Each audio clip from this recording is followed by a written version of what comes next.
All right, let's talk about the schedule. Our test is next block day. I did not post, as some of you noted, I did not post answers yesterday, so good for you for looking for them. I apologize. They're there now, so they're in yesterday's Schoology folder. So if you want to check them, they're there. And because of that mistake, I went ahead and today's answers are already posted in today's folder, so we should be maybe back on track with that. I apologize for that if that threw you off. Today we have plenty of time. It's not that what we're doing today, actually this is not exactly right anymore, but today is partial fractions. The notes aren't too long. It's a challenging topic, but the notes aren't too long, so we'll get there in a minute. Let's first, though, answer questions from worksheet 2, especially since answers weren't posted. Which ones were you not sure of? 11. Well, you made it all the way to the last one, so that's pretty good if that was it. Let's see. Solve the inequality. Write your answer both in inequality notation and interval notation. Oh, this is like a three-sided deal here. So, well, yeah, that's a little bit different than we've done. The good news is there's only one x in this whole thing. So I think we can move things around to get x by itself.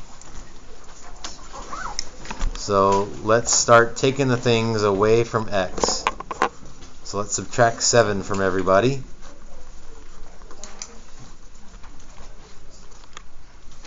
That's the starting point. What could we do next to get x? Divide by -3. By himself. Divide by -3.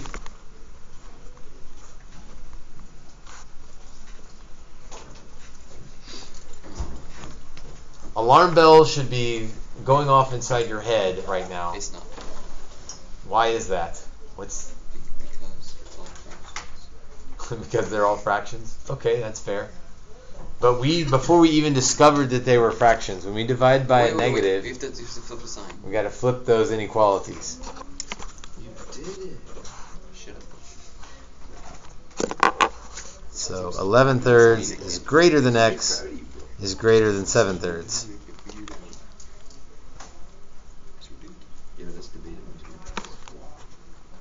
Then could we just put the order 7/3?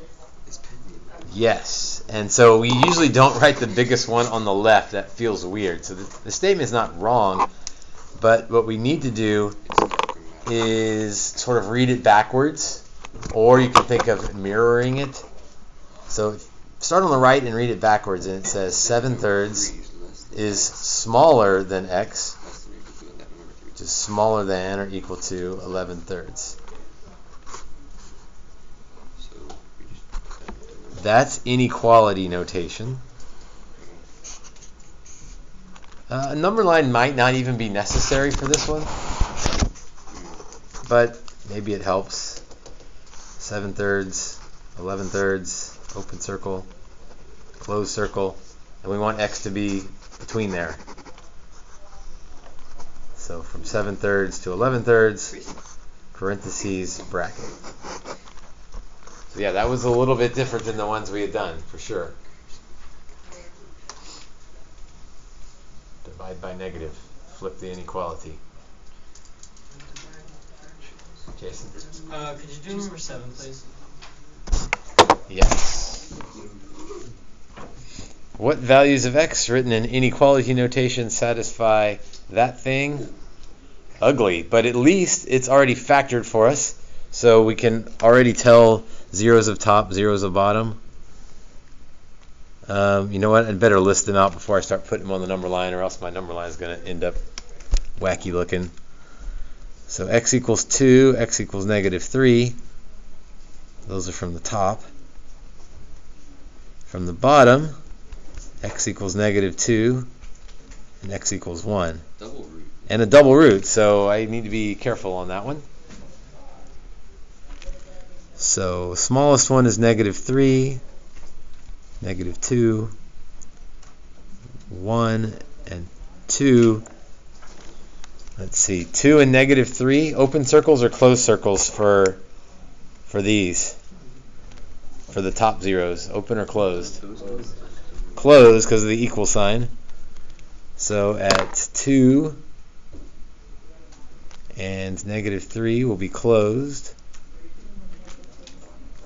-2 and 1 are open. Why are they open? Because they're on the bottom. You can't divide by 0, so those are always open. And I'm still worried about that -2 being a double root. Goodness, that's 5 intervals.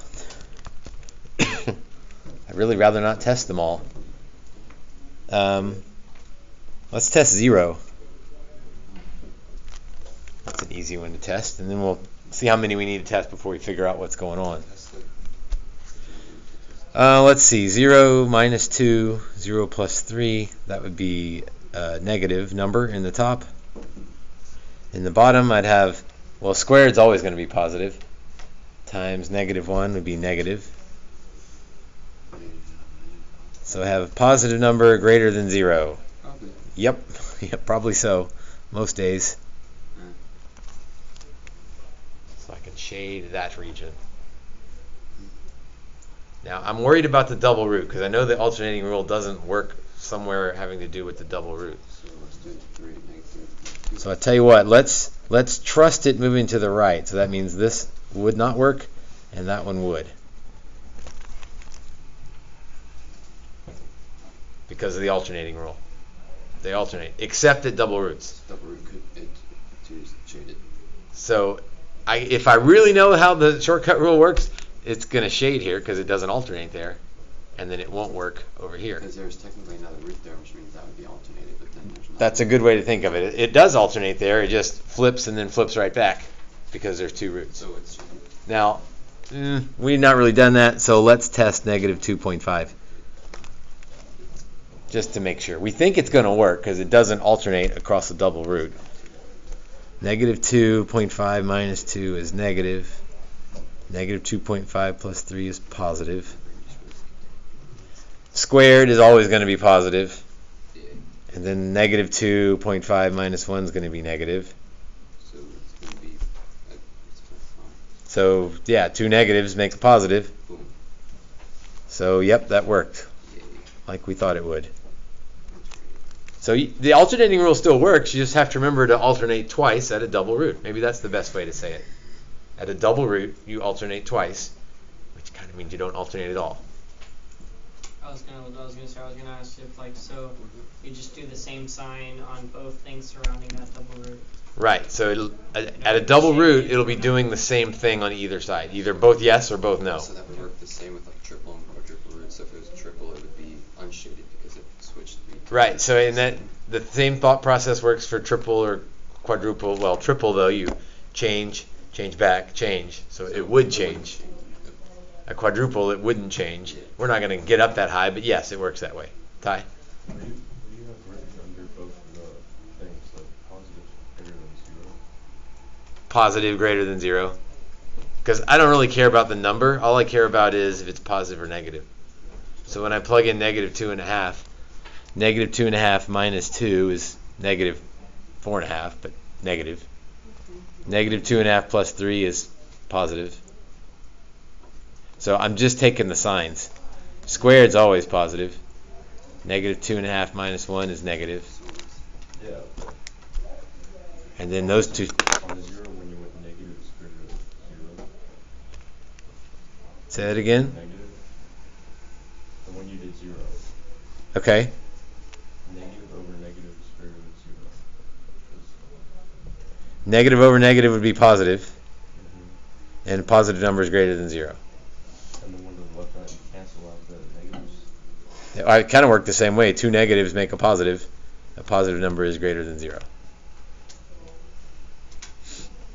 And again, if you're not sure or something feels weird, well then come out here to another one and test 3. 3 should work because of the alternating rule. And if you check something that's really positive, it's easy to check because if I just look, positive, positive, positive, positive. So that one definitely works. Is it B? So I want to go from -3 to -2,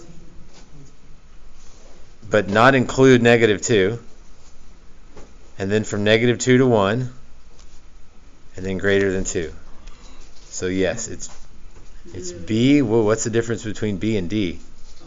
One has right there. No, the one that equal to. Ah, yep, that's the only difference. But we don't want to include 1, Yeah, so it needs to be B. yeah. It must be. To be or not to be. B is the question. Can you do number 9? Number 9. What values of x written in interval notation satisfy that? Oh, I kind of don't like that one because what do I have to do? You have to do it all.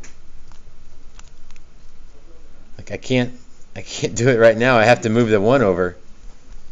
I can't compare to 1. I have to compare to 0. And I guess it's easy enough to move the 1 over. But what do I have to do now? You gotta make it a fraction. I gotta have a common denominator. So Over x minus But since we're multiplying, can't we just multiply everything? Well, yeah, why don't you just make by everything a negative? -1? I have to multiply the top and the bottom of this fraction by x minus 1. No, why not? Can't you just multiply x minus 2 over x minus 1 by -1 and just make everything flip signs? Then it would be And then you just 1 minus x, but this still wouldn't be a fraction. I've got to get this to be a fraction with that denominator. And the only way to do that is to multiply the top and bottom by x minus 1.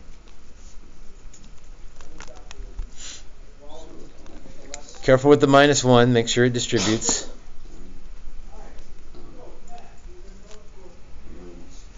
So x minus x goes away. x minus 1. So I'm left with -1 over x minus 1 is less than 0. So that's kind of nice, because that means my only 0 is at 1. Open circle or closed circle? It's got to be open because it came from the bottom.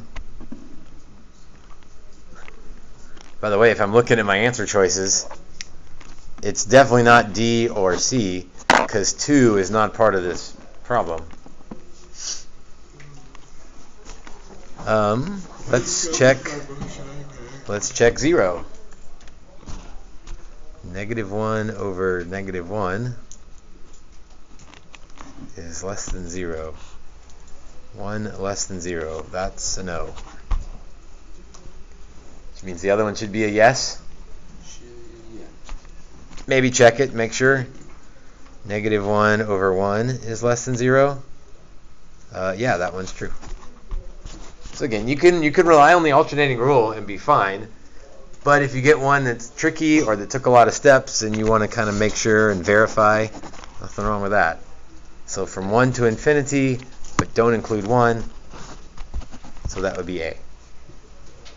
If it needs brackets, would you have brackets in the answer choices? Never mind, I see it. 10 answered my question. Good questions. Lots of good questions. Let's move on